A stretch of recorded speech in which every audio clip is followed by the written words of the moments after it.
Tens of thousands of football fans came to Highbury. Electrifying.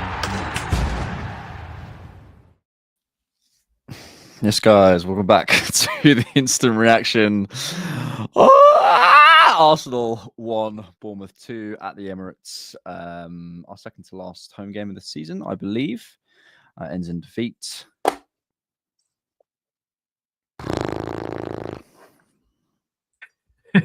Come on, George. Save me. Save me. Tell me some good news. Do you know what? Do you know what we might be going for? Guys, think about it like this. We don't want to be that team who finishes second 3 times in a row for the second time. Maybe that's the record. We're trying not to break that record. Think about it. This is the tactics. Come on, guys. Look at the game at a deeper level. God. Oh my goodness. I think what's frustrating as a fan right now is there is a lot of understanding for what kind of a season we've got right now. And there's a lot of understanding for the injury context. But I think something that I really don't understand is the frequency to which we have been losing points from winning positions.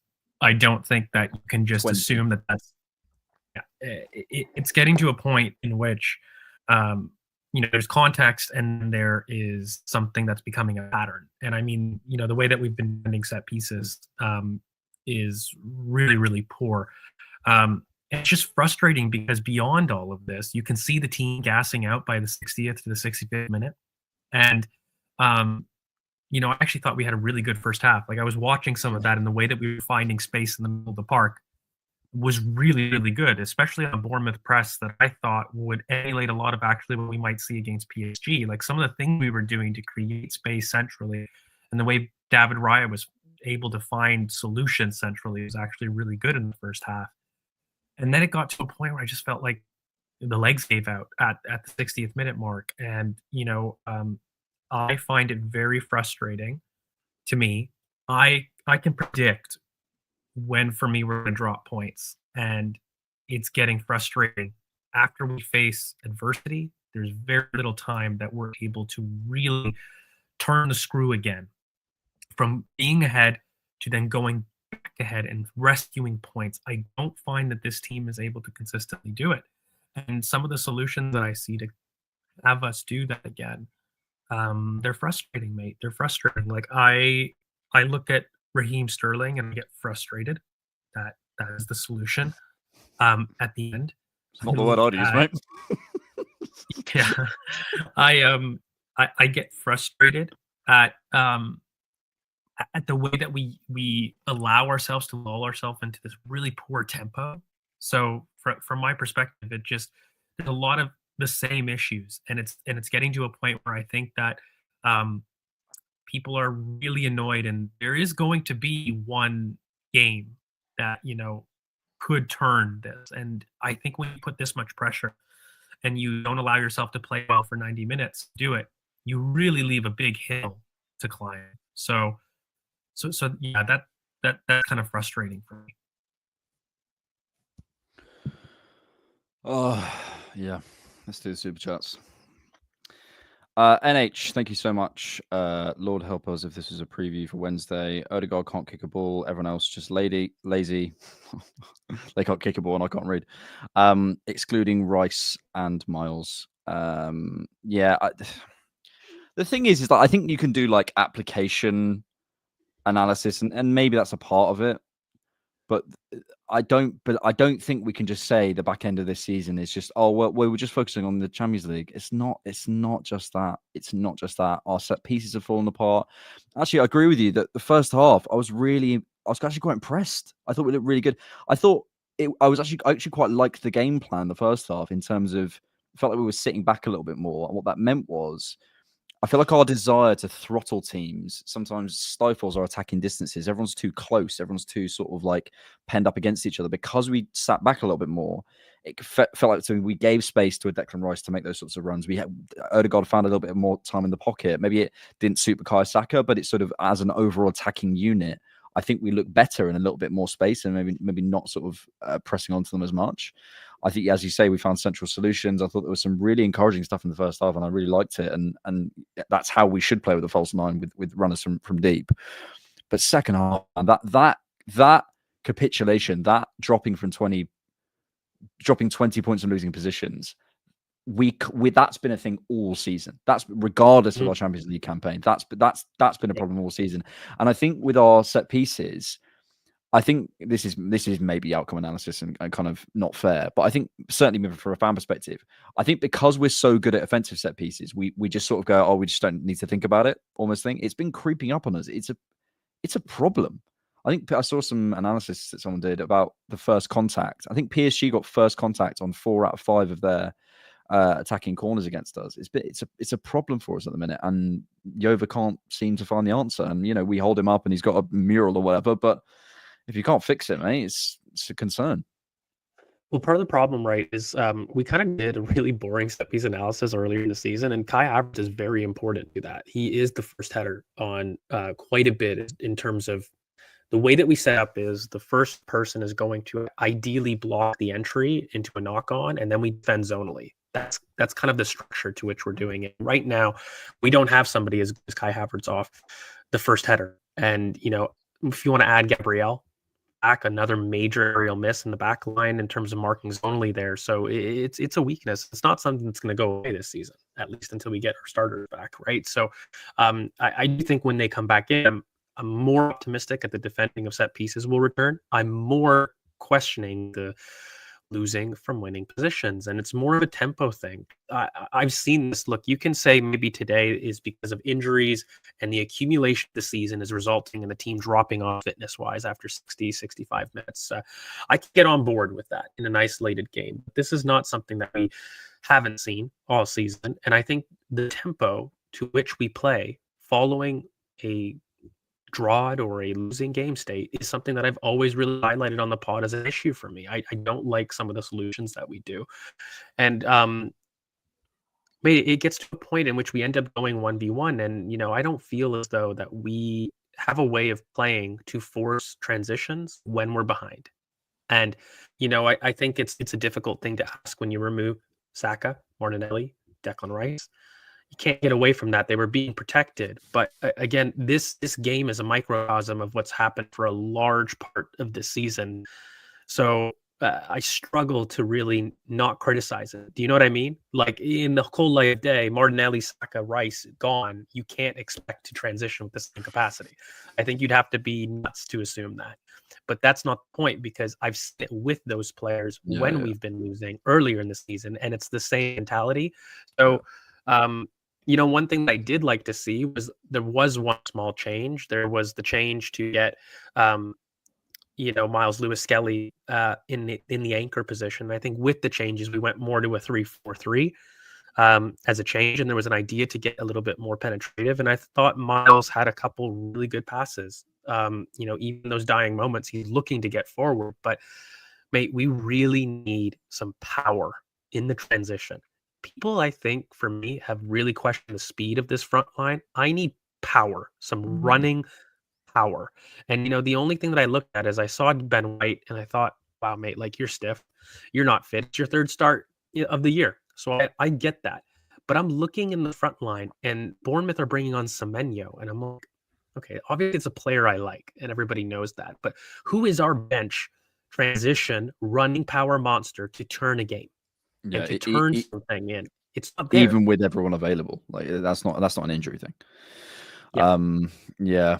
No, it's a big problem. There was a couple of moments with Justin Kluivert as well, where he just powered through us, just literally through his running power, just got through us, and we just don't have that. And I think I understand why people look at those players. I think maybe they overrate that a little bit. Like just they look at like a Morgan Rogers or a Kluivert, go bring, and there's other aspects of their game, but that isolated skill. That's it's something we don't have, and we just look weak. We look so weak going forward a lot of the time, a lot of this season. Raheem Sterling. We'll come on so super chat about that in a second. And Ødegaard. Ødegaard, I actually thought in the first half was brilliant, and the assist for Rice was great. He was taking it on the half turn in space. Can he find that space? That's a different conversation. But when he's in space, he's playing it forward and great. Second half, he just is knocked off every single ball, and you can't in the Premier League now. We're looking at Pep and saying, "Oh, Pep didn't learn the lessons of the." Well, have we learned the lessons of the Premier League in terms of constructing our forward line and our sort of group of attackers? Because at the moment, I don't think we have. Olagunju, thank you for coming. A YouTube member. Appreciate you. George Dimmy says, we need a goal. Let's bring on Sterling, said no functioning member of society. I want to widen this out. I mean, like Sterling isn't good. I don't think that's particularly good analysis. But I was trying to think, like, in terms of ranking Arteta seasons,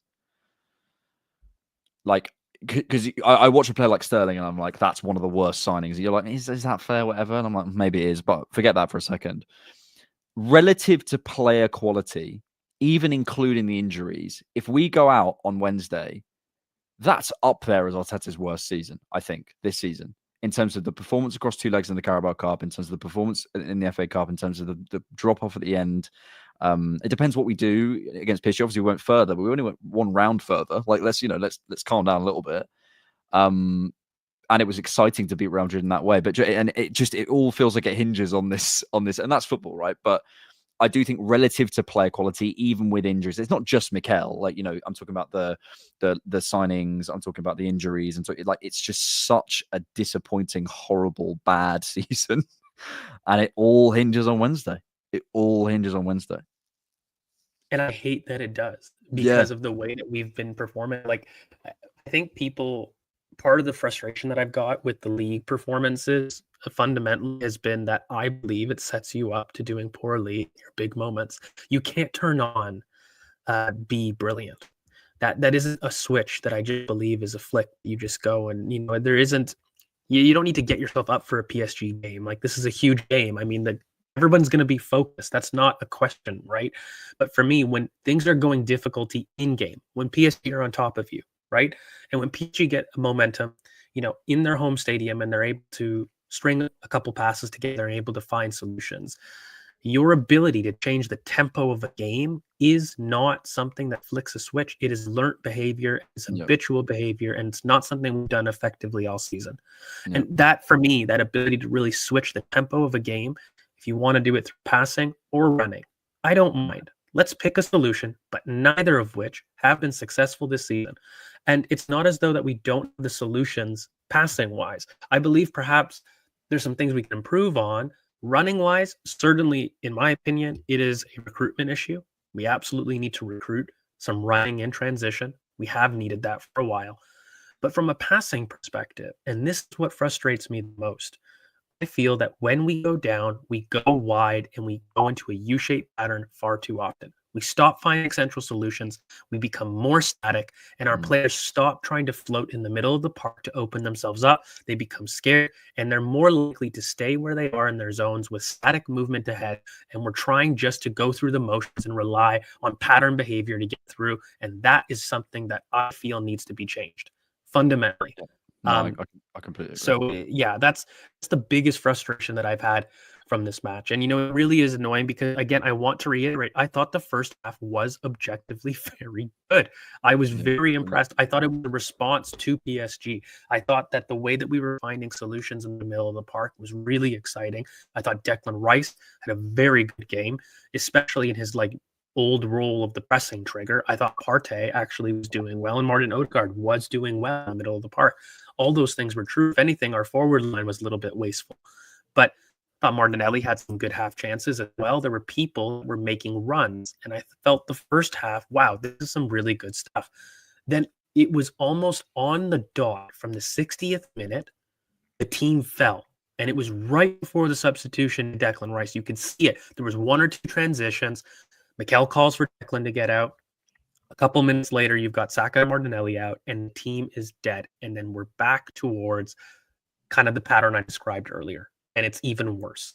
And I think that, for me, is the most frustrating thing that we need to have fixed. And maybe we need to have a conversation this summer about how to effectively do that. Like, you pick a solution to it, and we need to recruit to that. I need to see an intent for it. Like, I think Zubimendi is somebody that is going to improve the passing aspect in transition. However, do I believe that Zubimendi is going to improve our static movement when we go a goal behind? Not exactly. Like, now you're leaning towards the forward line. Now you're leaning towards maybe El Canous. You're leaning towards some of those other signings to address that issue. And that needs to be the focus of this window, in my opinion. Yep. Nindo said, anyone got the contact email for the Men in Black? So I just didn't need this performance today. I'm so hungover. I had such a nice day. I was at the park with my girlfriend. It was like the nicest day, and it's just ruined my day. Like, I just didn't need this. George Cole, super chat boycott continues. Thank you so much, George, for your super chat. Even though you, that's ironic. I get it. Good. Eric Aith says, honestly, we lost that because of Odegaard and Raya. I obviously you're entitled to your opinion. I don't agree with that. I think Raya was a little bit shaky, but I think sometimes commentary is just trying to find something, and the crowd are going, ooh, because it's a risky pass, but it's a risky pass that works. And they're like, oh, some shaky moments. Really, it's like, no, I thought Raya was good. He's completed the pass. So I don't understand how that's a shaky moment, personally. Yeah.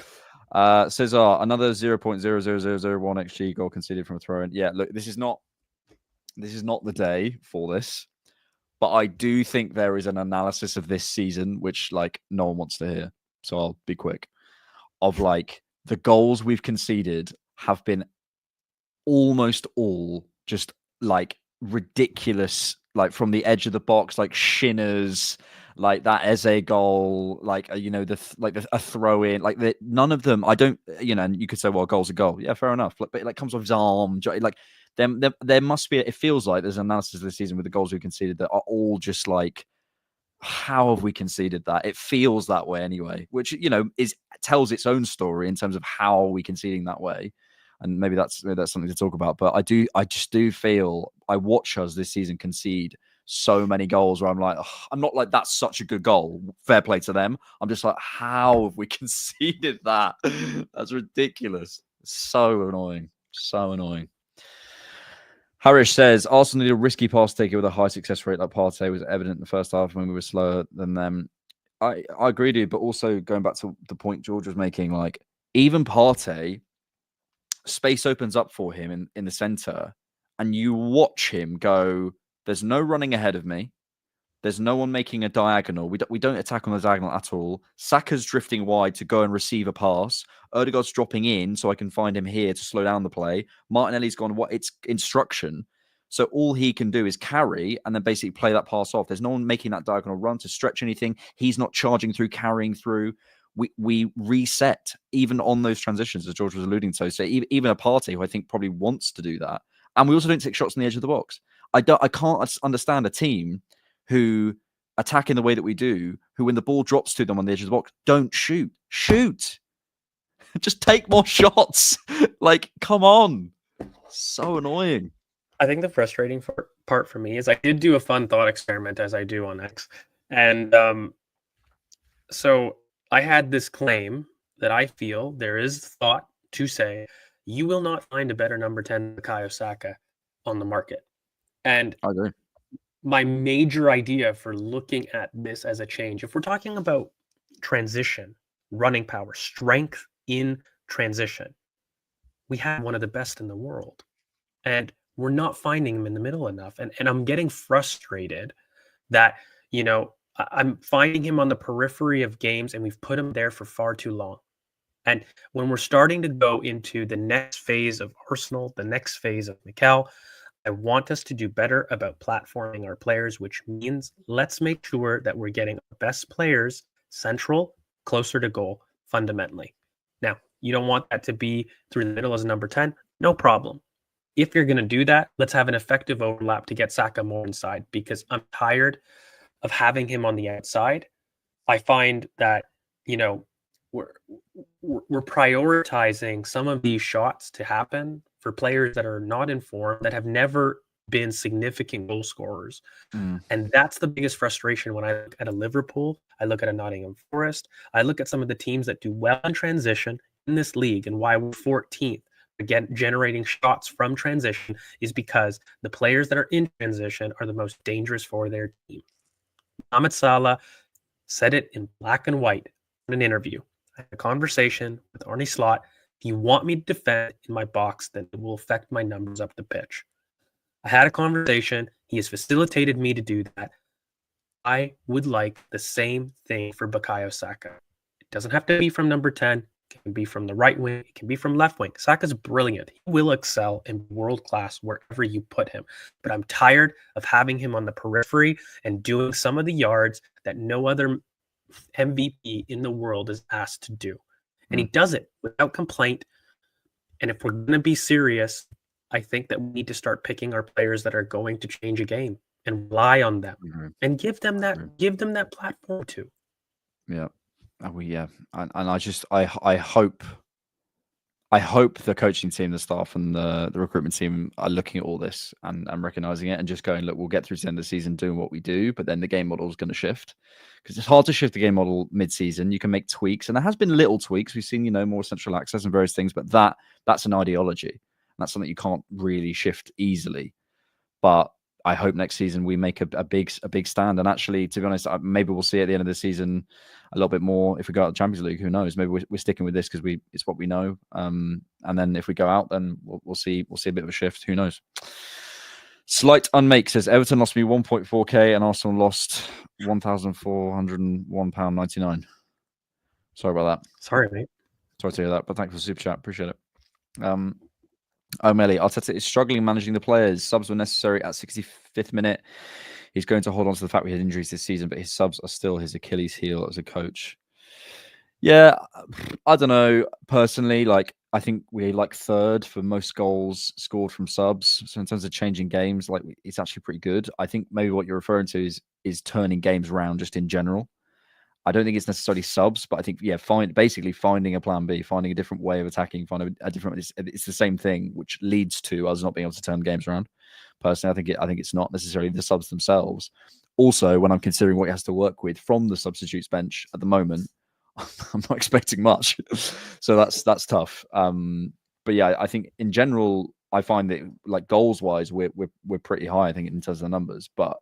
Yeah, it's in terms of finding different ways of attacking, different speeds of attacking, as George was alluding to. That's the stuff that I look at and go, that's where I want to change. And that's not necessarily subs, because they come on and do the same thing. Dan Resnick says, we've been taking absolute piss in the league. Dan, I could not agree more. Thank you for your super chat. Damien, thank you for your super chat. Very kind of you. Dane, why is Arteta not playing Waneri last 5 games too? Something fishy is happening. I mean, it's reductive, George, but Waneri playing these games over Odegaard would I do wonder. I'm sorry, I do.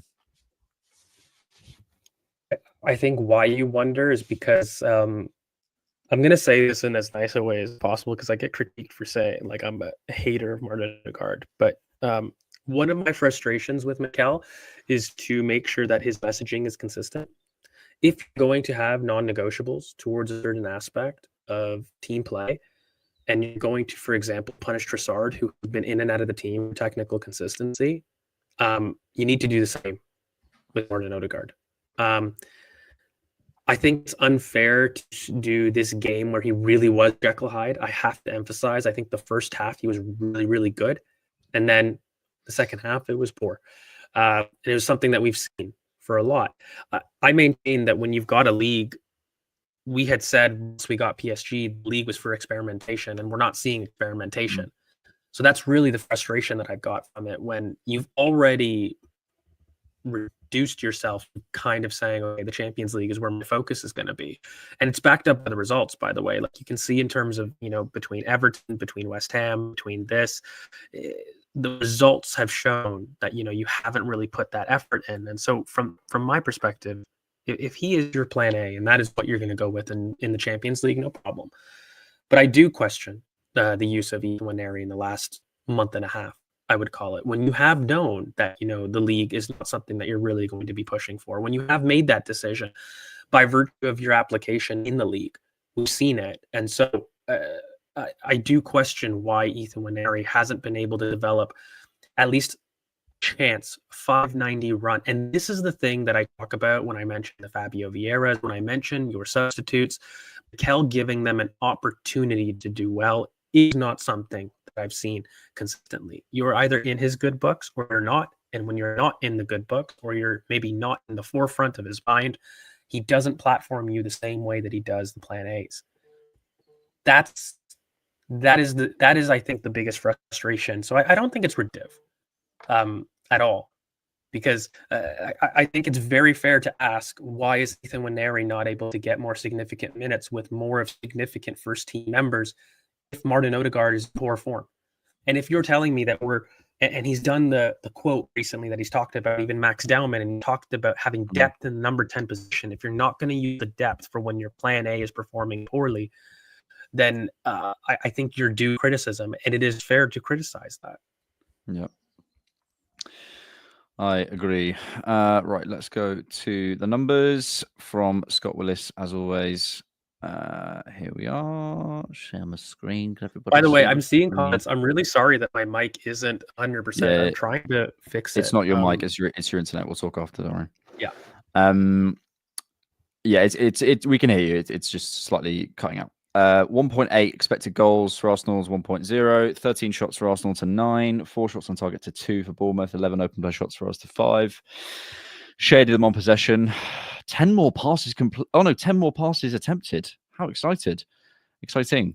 Final third entry. Oh my god. Final third entry, 39 each, 2.1 expected threat created to 1.6, and 40 deep touches to 14. Well, we blew them away on the data, George. There's the running XG if anyone wants to have a look at that. Absolutely lovely tiny little XG jump for their first goal. Absolutely love that. Really big fan. Loads of shots in their box and 1 goal. What's that? 2 in our 6-yard box, 2 goals.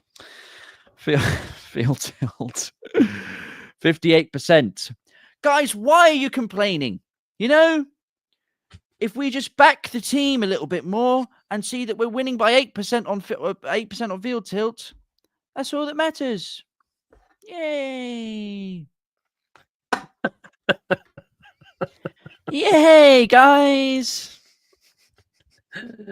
Oh my goodness. But what I would love, you know what I actually would love, to, when you have total XG, if you can almost have like a running number of XG at the bottom to see whether or not from 0 to 90, and maybe somebody with a lot better visuals can do that for me. But like, you know, when you have like a 1.8 XG and they show the shot maps, like that's great. But when did those happen and to what proximity? So if you've got an XG of like greater than 0.2 on a chance or a greater than 0.15, essentially. But okay, so when you have a look at this is kind of my major point with our issues at the very least. Have a look at the total 1.8 XG. You're looking at roughly at around the 45th minute. What is that? If I'm reading the graph correctly, 0.9, 0.8, roughly at the 45th minute. Yeah. Okay, so you've generated most of your XG in the first half. Brilliant. The biggest jump was from the 31st minute up and upwards. Like that was the time point that we really had a really big chance. And to me, that was, you know, of course, I think that was roughly around the goal. So yeah, that's the goal. The star's the goal. So for me, when you're trying to analyze, right, there isn't much going on beyond that. So when you're comparing kind of XG and chance creation, and you're looking at the number of real big impact, I think that we do need to have a conversation about the number of quality chances that we're generating when we're in the driver's seat. Because I think the first 45 minutes represented at least a time for me where I felt that we were on top. Yeah. And to create the goal, it's brilliant. But I think that we need to do a little bit better about driving momentum forward. Yeah. And it works in the opposite end because we just don't control momentum well as a team, right? So like when we concede, the tempo is an issue. That's a little bit to do with momentum. When we're up, I would like to see us swarm a bit more. I would like to see us press the issue a bit more to create a little bit more panic, a little bit more doubt, because I think a little bit too often we lull ourselves into a level of control and dominance because we are so good, right? We are very good. We make jokes about the XG and you know, the field tilt and everything. We are dominant in so many levels of play. It is a little bit of that, I think, believing your own hype at times. And it's contributed to this idea of why we've lost so many points from winning positions. I mean, it's just assumed that things will go our way, and we do start to slip some of our fundamentals. So I think that for me, we need to really focus on game tempo next year. And as far as PSG goes, that's going to be a really important aspect to controlling the narrative of that tie. Very well, Jeeves. Boys, 3 out of 4 seasons now, we are wilting as the season ends. We cannot keep blaming injuries on this kind of a pattern. Thoughts? Yeah, it's a concern. We are, in terms of a title race, we fall away at the end under Mikel Arteta. And that's, whether you want to, you can put it down to, I think there's loads and loads of context around it, but ultimately that's what we're given. That's the situation. We somehow end up having either injuries or some situation occurs where we fall away. So we need to find a way of that not happening. Adam Beery, pass maps better than points. Keep preaching, professors. I can't tell if that's sarcastic or not. It is. But I don't know if he's calling out. My point is, I don't know if he's calling us clowns. If you are, thanks for the super chat. And if not, thanks for the super chat. Answer, George, would you please fix your audio? Yeah, we'll sort it for next time. It's just an internet issue today. Apologies for that. KD, if we'd lost 2-1 with a rotated team, nobody would have complained. Players looked tired. Arteta's substitutions were so late. For the nth time, we can score from outside the box if you try. Yeah, this is one of my big frustrations. Is just have a shot. Have a shot. Come on. I think we're like 3 or 4 lower per game than Liverpool in terms of shots. I think we're like 8th in terms of just shots per game, which for how much time we spend in the opposition half is disgusting. It's horrible. Yeah. If we'd lost with 2, I think the rotation thing, like I hear it and people will be annoyed about like the minutes. To be honest, he took off the ones that I was worried about. Saliba, Kivior and Raya, they can play 90 minutes. I'm not worried about that. Timber was rested, so he'll be fine. Partey hadn't played the game before. Rice was taken off. Saka was taken off. Martinelli was taken off. Marino only had a certain amount of minutes. I'm not that worried about the rotation personally. And to be honest, I think like this idea of like, wrap them all in cotton wool. I don't buy that. Keep playing for me. Sakayo Baka. Ode can't start versus PSG. It's untenable. Trust Ethan.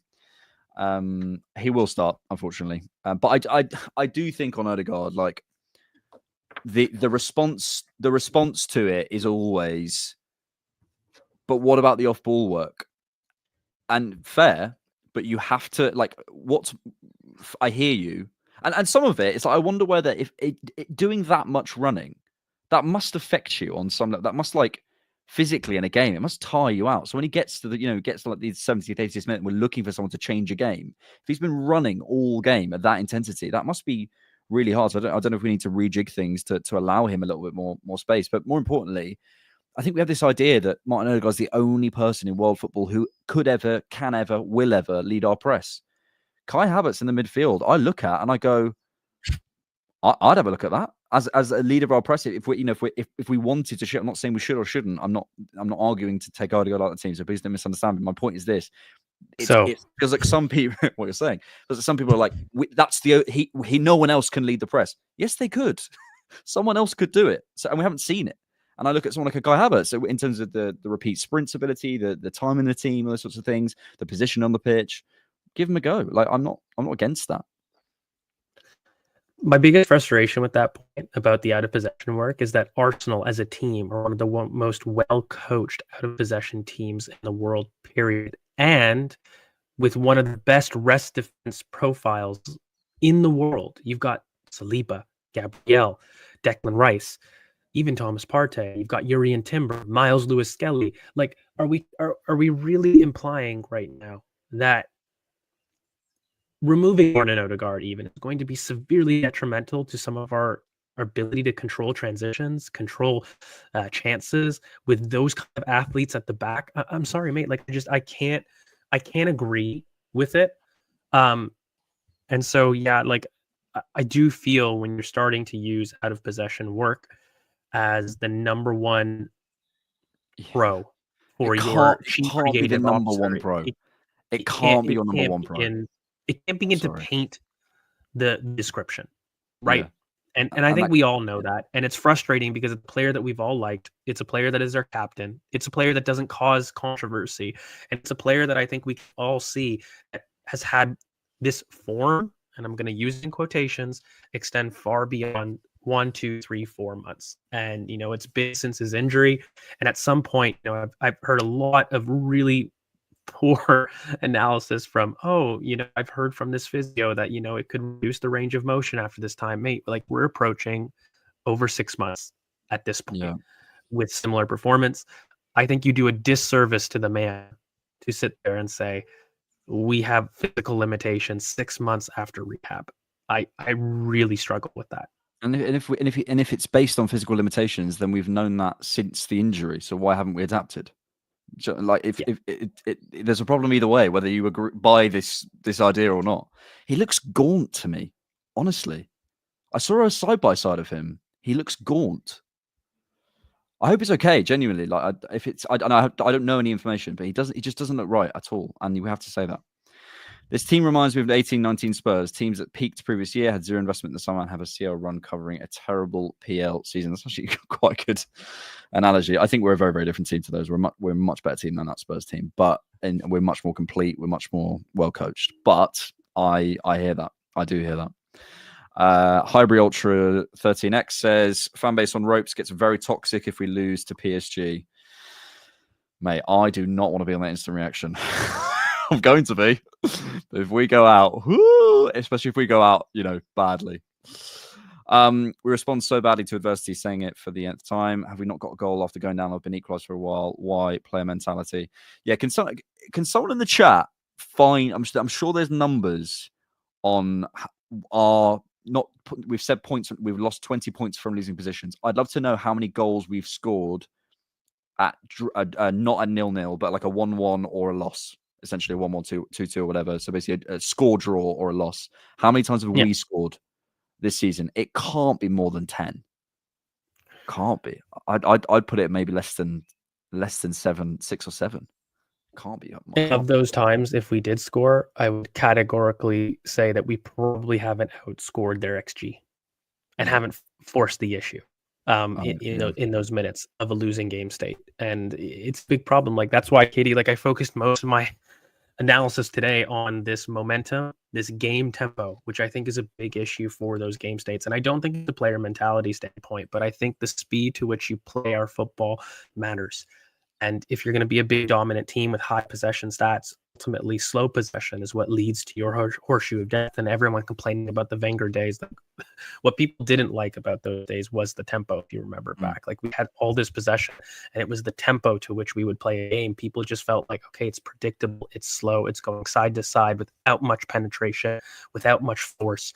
And we know the outcome of a game. That I think is the frustration. So I think really what people are critiquing is the game tempo, the ability to move the ball quick and to change the intensity of your game model. Areola did it with subs, with Scott and Senyo. I don't think it's just a substitute thing for us. I think it's also the way that we play our game. We can do better in terms of upping the tempo and changing the tempo in which we play our game. Yep. Odegaard cost us another goal in a set piece by not looking at the ball again. He's done that so many times now. Roy should become captain next season. Obviously, we've done a lot of discussion on Odegaard. In terms of the captaincy, that's a different conversation. I think that sends a big message. To be honest, who wears the armband doesn't bother me. It's about who's leading us on the pitch physically with the ball and off the ball and all that sort of stuff. And that's where we need to have a conversation about Odegaard. The armband doesn't concern me particularly. One positive is that we have some game film to watch ahead of PSG. We absolutely do. I will never be watching that game ever again. So put it that way. But we can watch the PSG game. PSG also lost 2-1. So what you're saying is, Anurag says, I thought it's considered basic knowledge not to make a sub before defending a set piece unless it's an injury, but maybe Arteta didn't know. I'm sure he does know that. But maybe he shouldn't have done that. But ultimately, I don't. There's set piece. Whenever I read people who know about set pieces, I'm always just like, I know absolutely nothing about this. So I'm going to look at people who know more about this and try and understand why we do that. I saw someone talk about first contact and stuff. And Jova just needs to find a solution to it. That's basically it. O'Malley, by the way, that was a handball. If that was Havertz. Yeah. I think we sort of deserve to go behind. So I'm not... I was sort of like... Fair enough. I don't know. Maybe I couldn't really tell if it hit his arm or his midriff, and also his arm was like up, so it just came off him. And I don't know. I don't know. Even if it did, which I think it did, I'm looking at the marking of Odegaard and I'm just thinking to myself, you're not helping yourself. You're not helping yourself with these conversations. Yeah.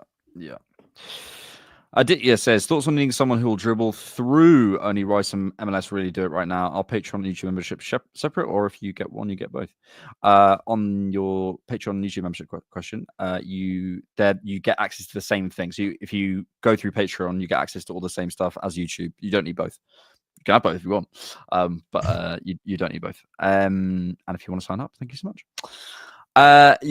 George has covered this earlier on, so if you want to go back to that section, please do. But yeah, essentially, I think we both agree that in terms of power through this team, however that looks, it's a big thing. But also empowering, ironically, the players to do so, to carry. I mean, George and I did a rewatch of the first leg of the PSG game. The biggest chances, both of them, 44th minute, 55th minute, came from Miles carrying through the center of the pitch. Second, Trossard from Rice carrying through the center of the pitch. And you watched it about 70 minutes. Partey is there. Bournemouth are going over the shoulder. He's through. Everyone's running that way. Sorry for the audio listeners. Everyone's running to the sides of the pitch. Why? Don't get it. Destructor, thank you for super chat, very kind. I do not want to be reactionary, but I think I'm at my wit's end with Odegaard. Since his injury, he has been horrendous. He never wins and waves his hand for the press. I'm sorry, take the armband and give it to Declan. Yeah, look, yeah, we've discussed Odegaard, so sorry we can't respond too much to that. But I think, look, I find it hard. There are, it's difficult because you get extreme opinions on this both ways. When even himself, Martin Odegaard himself, has said, "I've not been good enough this season." He himself has said that. We have a problem. Do you know what I mean? Like, we can't put our head in the sand. This isn't. If someone wants to say we're making a scapegoat of him, we're doing all this, fair enough. The guy himself knows he's not been good enough. So I don't know who you're doing this for. I think we're attached to an idea of this team, and we don't want to maybe rip up our preconceived notions, but sometimes we might have to, and it might be the right thing. I'm not attached to any one solution. I don't have take Odegaard out, keep Odegaard in. I don't know. I just want to see difference. I want to see a different approach, which we haven't seen, and I want to see us really commit to something, whatever it is, and it needs to suit this team, and that's what I don't feel we're doing. Yeah, I think we probably need like a postseason reflection on it. Maybe the three of us, just to have a real discussion about it, because I think a lot of people's frustrations is about a different than the 10, and it's a profile question and it's a debate about skills that I just think Martin Odegaard doesn't have. So you critique something the player can't change, and really we should be critiquing the insistence towards one specific game model, and that's about it. I look at this game, I think it's unfair to paint it with the same Odegaard brush that we've seen for the last couple of months. I will say it was just such a Jekyll Hyde, where I thought the first half he was genuinely brilliant. I'd even go as far to say as one of the better players in the team in the first half. And yes, it went off a cliff, I think, in the second half. He was poor on the mark for the goal, and it got to a point in which, yes, he wasn't secure under contact and things that we know about. But I think this Odegaard discussion is a little bit more of a commentary on Mikel and maybe how we want to orient our front line in general. Because oddly enough, I actually think that Mikel, if anything, is putting a lot of strain on Martin Odegaard with his recruitment of Martin Zubimendi. If anything, people say, does Mikel see this? Well, he's recruiting one of the few players in world football that you could say arguably is the best at that role. Yeah. So it inevitably means a new role for Martin. Inevitably. Yeah. You don't recruit that to not come into the team and do it. So I think whether you like an opinion or not, Mikel has seen it. The boardroom has seen it. But I think it is frustrating for people, undoubtedly, because he was such an important player. Yeah. Odegaard will have a new role with Zubimendi in the team, regardless. So, what does that tell you about what Mikel thinks of him right now? Yeah. Hambalino, how do I approach the opposite sex? Asking for a friend. Here's what you do, mate. Here's what you do. You tell. I'm gonna assume you're a male. You go up to the person who you're attracted to. I'm assuming you mean female. and you say, I'm an Arsenal fan, and she will immediately know you're loyal, you stick through the hard times, you don't give up on anything, you like a project, you're here, you're trying. That's how you do it. Be yourself, man. Be yourself. We're not here to give dating advice. Let's not do that. Not sure what to... Thank you for the super chat. Diddy, not sure what to expect from the players when the board through the season away in January. They've hit a wall physically and mentally. Yeah, this is absolutely a part of it. It's not... this doesn't go against anything that we've said today about the game model, etc. Also, I do think the player, and you actually said it earlier, the players are gassing out about 60, 70 minutes. We've got one eye on the Champions League. Absolutely. No one wants... I think we said it last game. We don't... That one, I think maybe the Brentford game, that 1 or 2%, you just don't quite jump into tackles and don't quite run as hard as you can. That you can forgive, but I feel we've gone way further than that. And I completely agree in terms of the board have to take a massive part of this. A massive part of it. Look at the bench against Paris Saint-Germain. Even with the injuries, there was like 5 guys on there who've never played for Arsenal. Like, that's not acceptable.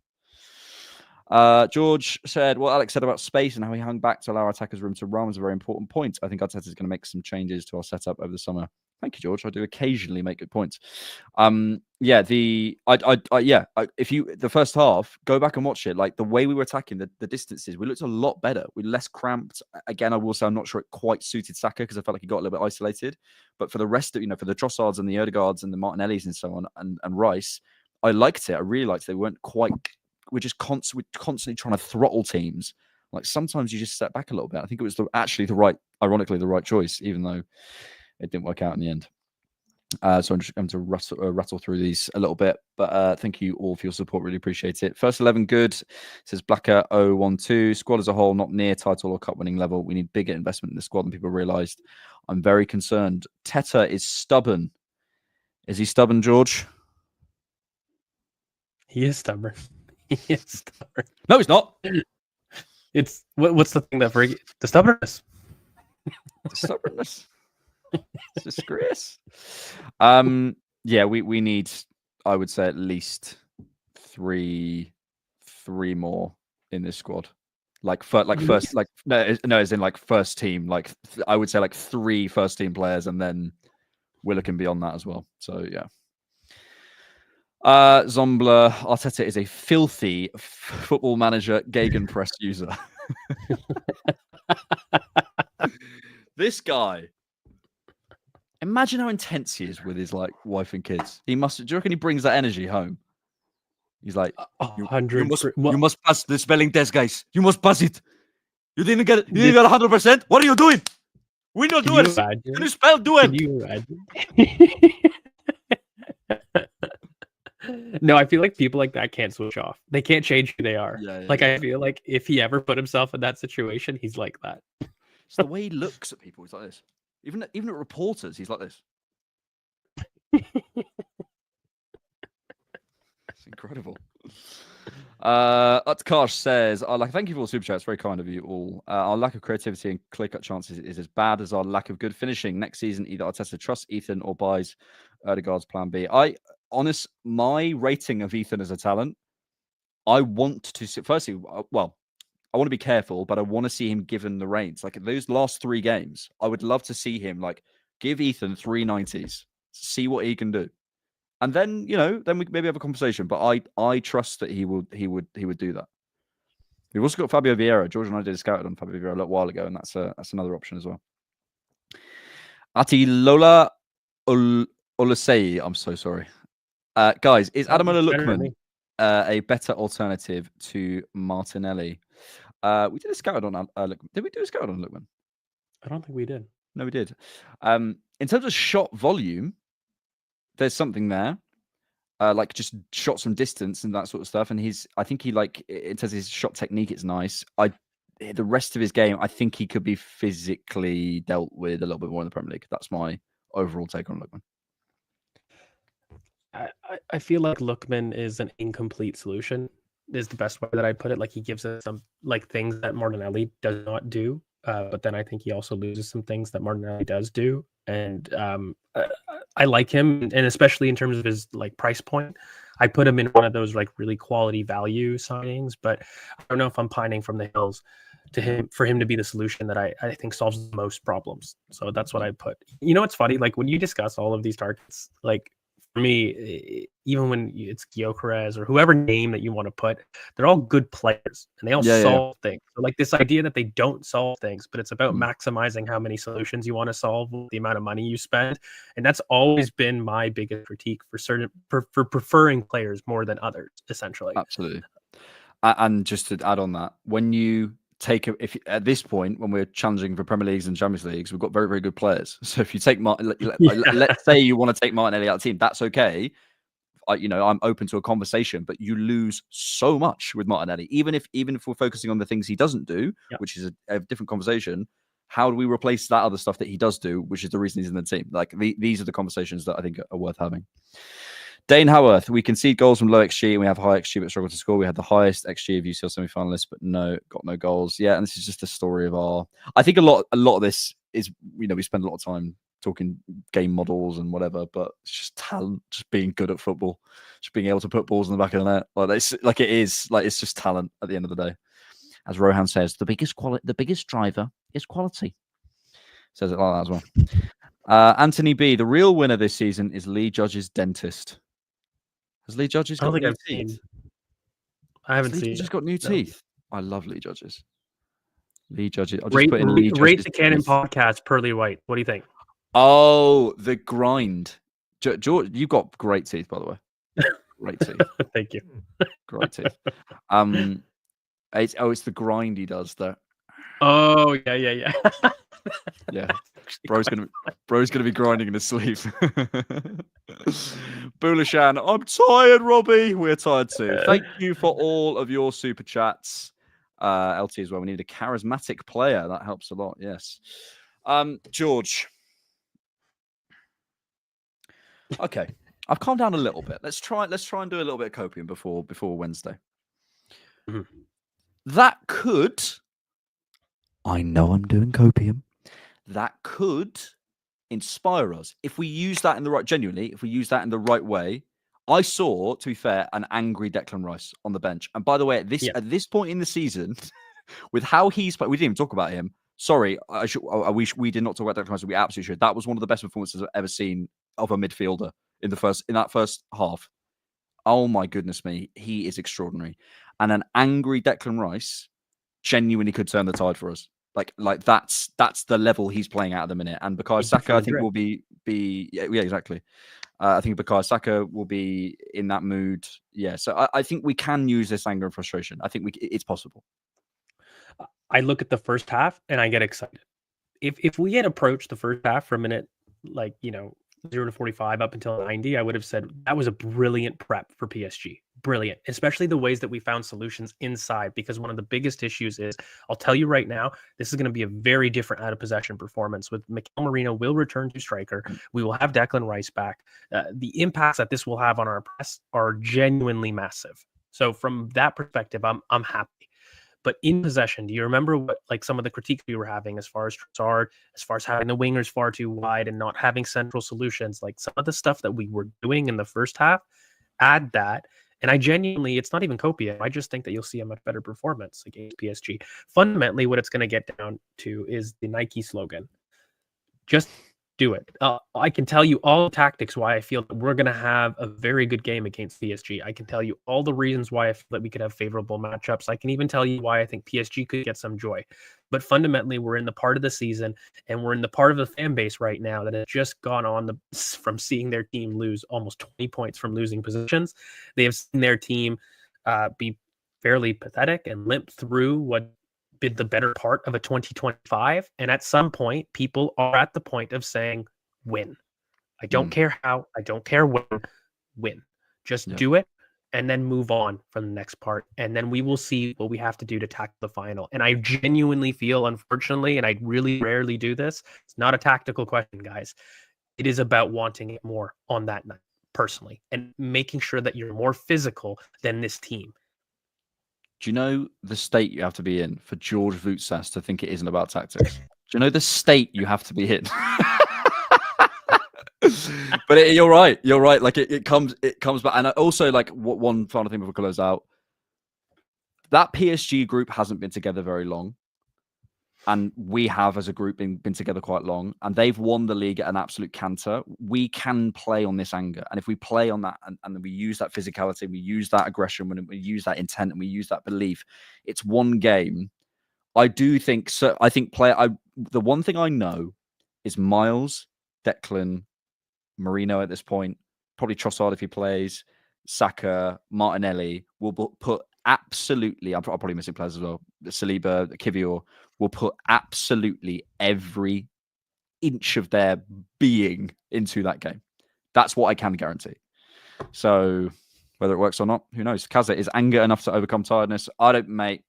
Sometimes it is. Sometimes it is. George, thank you, sir, for making me feel better in our therapy sessions, as always. Thank you, good sir. It's always nice to suffer together. We should charge all of you lot for therapy. We really should. You watch this just off ads. Sign up for Patreon. Sign up for BetterHelp. Do you know, yeah, well, that's that. The amount of free therapy we've given people. It's incredible. Thank you all for being here. Yeah, we'll see you Wednesday, guys. It's do or die. It is absolutely do or die. We'll have a main pod out for you Monday, previewing the game, and then it's all eyes on Paris. All eyes on Paris. Thank you, George. Thank you, good sir. Thanks so much for watching, and thanks for keeping it Arsenal. Tens of thousands of football fans came to Highbury. Electrifying.